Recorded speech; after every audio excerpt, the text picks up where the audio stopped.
Hello and welcome to my Let's Play of Castlevania 3 for the NES, or more accurately to say, the Famicom, because I'm actually doing the Japanese version of this game. There are a few reasons for that. A, the soundtrack is a lot better. I don't want to get into the specific technical details, but the Famicom had sound channels the NES didn't, and that allows greater sound quality. There are people that can tell you more about it in depth if you're really interested in the details. Also, the Japanese version is a little bit easier. This game is still hard. This game has a nasty reputation for being one of the hardest games on the NES. I don't think it's quite that difficult, but it is hard. I'm not gonna bullshit around it. This game isn't easy. But I do think it's manageable if you know what you're doing. Now, this game is a lot harder than Castlevania 1. They really ramped up the difficulty. But they also gave you more options at your disposal, so I guess in a way it kind of balances out. It depends how much of a tolerance you have for, hard games from this era. I think it's fairer than, most random shovelware that made its way on the NES. So there's that. And in my eyes, this is kind of the real sequel to Castlevania 1, Castlevania 2. Not much needs to be said there. I don't really hate Castlevania 2, but just... if you've played it, you know what I mean. Anyway, let's get started. This LP will be 4 episodes long. So if you're stuck in a particular spot, it shouldn't be too hard to find what you're looking for. If you're playing the American version, you can enter the code HELPME, no spaces. It will grant you 10 lives.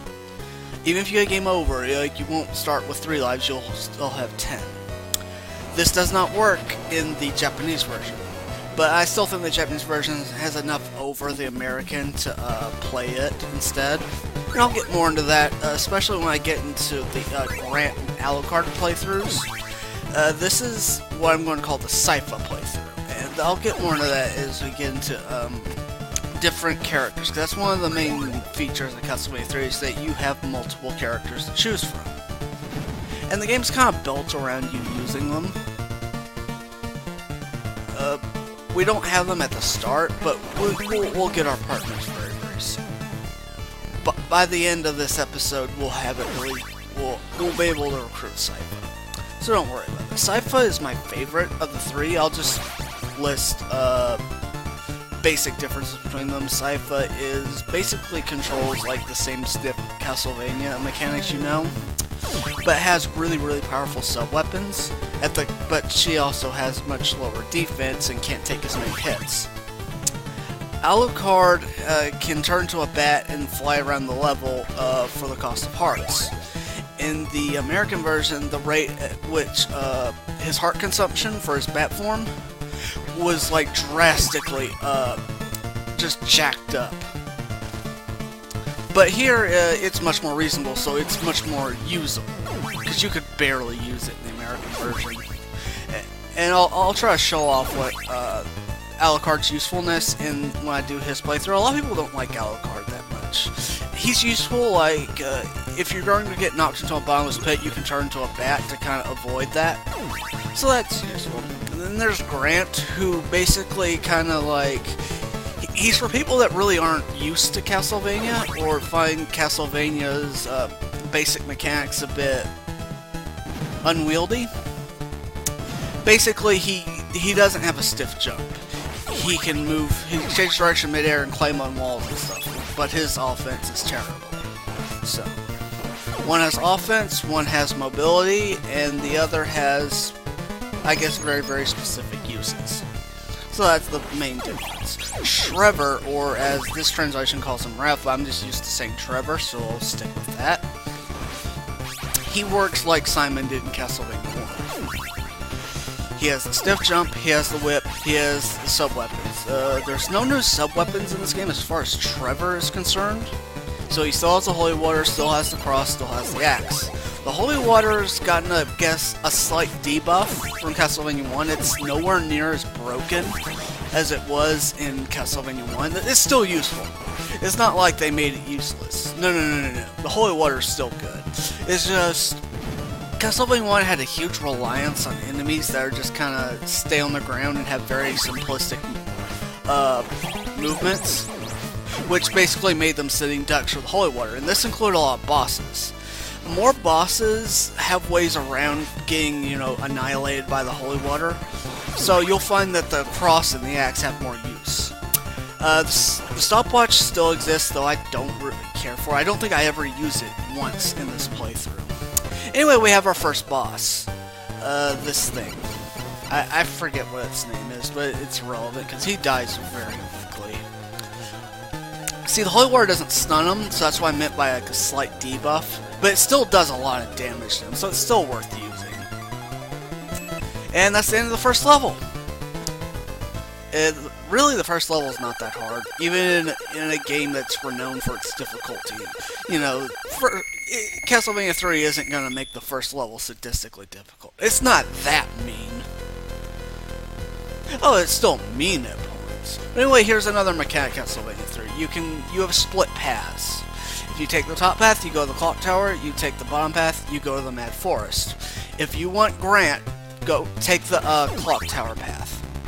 This is not the Grant playthrough, so I'm not doing that yet. When I do the Grant playthrough, I'll probably skip the first level, like I'll just start right at the clock tower, because there's really no point in showing the first level again. You know, kind of redundant. If you're watching this, like one of the 3 people, and you really want to see me play through the first level again, you know, let me know, but don't really think it's necessary. Anyway, here's the Mad Forest with its funky tunes. Oh yeah, there's a dagger. Avoid that. Castlevania 3 doesn't really throw as many daggers at you as Castlevania 1 does, which I like, because nobody likes the dagger. It wasn't until Symphony of the Night that I think the dagger actually started having a niche use. Not that it was still that useful, but it went from useless to useful in very specific spots. Anyway, this section is kind of tricky if you don't know what you're doing. You want to sit and wait for the birds to come at you and then whip them because of their angle. Or you can pick up this cross and it makes these a lot easier. A lot of people have trouble with this section because they try to, you know, take out these birds with just the whip. And that's kind of a bad idea if you aren't a Castlevania veteran. But with the cross, easy stuff. I guess that's one thing I always really enjoyed about especially Castlevania 3, just intelligent use of sub-weapons is really beneficial. It really increases your survivability in this game by a lot. Oh yeah, you can tell that Castlevania 3 is a lot harder because we have the red skeletons by level 2, whereas they weren't until I think level 5 in Castlevania 1, so you know, this game doesn't really hold your own. And one difference between these bone pillars from Castlevania 1, once a Castlevania 1 only fired 2 fireballs at a time. This one does 3. It's only a slight change, but you know, it's something I take note of. Also, I'm pretty sure that sky isn't parallax scrolling, but it looks kind of similar to it. That's one thing I really like about Castlevania 3. There's a lot of detail in the backgrounds. Like, a lot of NES games would just have a bland, black background and just call it a day. And I don't really care for that. It's one of the reasons why it's, I think, my favorite 8-bit game ever. Anyway, we're taking the top path, so we can recruit Sypha. If you want to take the bottom path, you'll go on what I call Alucard's path. And when I do Alucard's playthrough, I'll show that off in more in depth. Anyway, there's the axe. I don't really want the axe right now. I'll use the axe more in Grant's playthrough, since that's one of the few sub-weapons he can actually use. Like, I'll have, like, Trevor use one sub and have Grant use the axe, so... Because the axe is more of a situational sub-weapon. I think it's still more useful here than in 1, where it was like you used it on the bat and that was it. Also, if you really want to get, like, max out your double and triple shot, you can, like, farm kills. I don't really recommend that, but, you know, it's something you can do.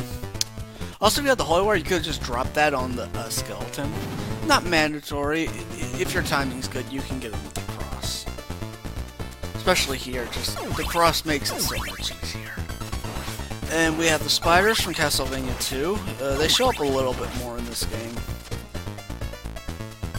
Thankfully, they're not put as in annoying spots like they were in Castlevania 2. Yeah, I'm totally not bitter about that. Anyway, we're almost at the end of the level here. Oh, and another axe.